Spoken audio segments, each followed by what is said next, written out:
highlights, a lot of debuts for a lot of my rookies from both Duke, USC, and also the Lakers as well. So Grayson Allen, he did struggle shooting a bit, but he did almost have a triple-double. He did score 10 or more points. So at least he was productive in other parts of his game, which is great to see, which is why I'm sure he was drafted in the first round pretty high, other than what most people had him. And then Moritz Wagner, he had 23 points for the Lakers. It is kind of misleading because he did make like 9 of his 10 free throws.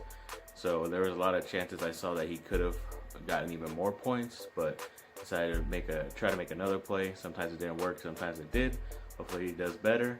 And then, excuse me, Mykhailiuk also scored in double digits, showed a lot of different parts of his game, whether it was shooting the ball, driving to the basket, dunking. He showed everything, so it was pretty awesome to have a second round guy show as much as he did yesterday. Same thing with Chimezie Metu. He played one of the early games from USC. Did pretty well, didn't get that much playing time, but did all right for the amount of time he got in there. And then we also had Marvin Bagley and Giles.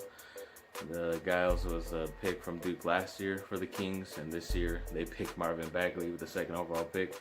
He beasted out. They played the Lakers, and of course with him scoring and the way he was rebounding and blocking Moritz Wagner so much, I guess that's why I said Moritz Wagner needs to work on a little bit of stuff, because Bagley showed him up pretty well, but that's why he is the number 2 pick.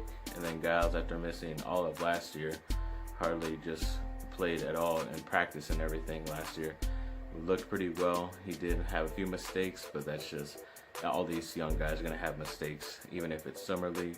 At least you get it out of the way for the most part, and hopefully work on your game until October, November when the NBA season comes around. But let's keep on going.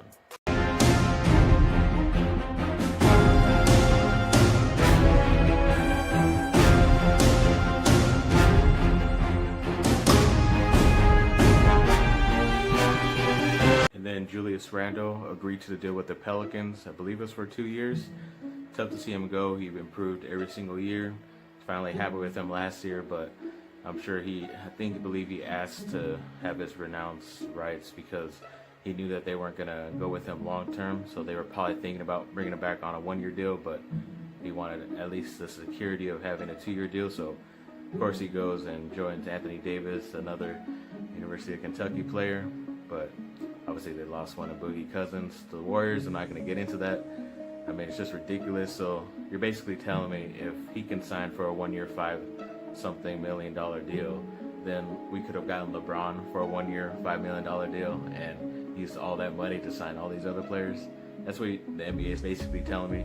And of course, I'm sure the NBA is going to go along with this, only because it doesn't really bother me as much when it comes to how much the Lakers are going to win, just because the Warriors won't even have him until December or January, and it could be even longer after that.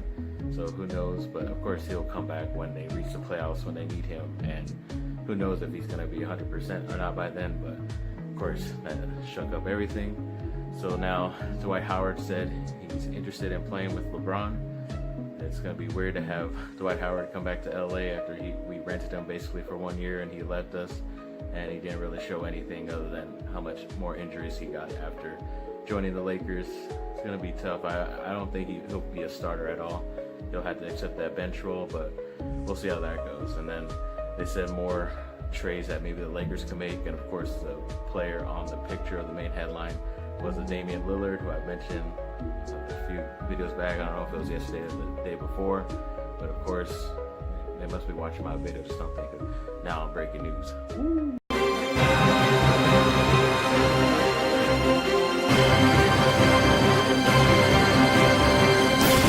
And it's saying that the Chargers, now that Hunter Henry is out with his ACL, that they're going to rely on Keenan Allen more. That's the thing that sucks, is because I just wanted them to pick up another receiver that was good enough to be the 3rd, 4th, or 5th slot, just so they don't have to worry about just relying on one person. Because when they did, he ended up getting injured, Keenan Allen, and Mike Williams will be there. Who knows how healthy he is going to be after missing 12 plus games last year. Their number 1 pick last year, wide receiver. But hopefully he comes along, and just knowing this news, if you're a fantasy person, then you know that if you're going to draft somebody from the Chargers, to draft him Keenan Allen, because you know he's going to get a lot of numbers, at least in the beginning, but who knows how long his body is going to keep up for the rest of the season. But thanks for watching, people. Like and subscribe. Comment down below. Let me know what y'all think. Drink plenty of fluids today. Water, Gatorade, whatever you like. And have a great rest of your day.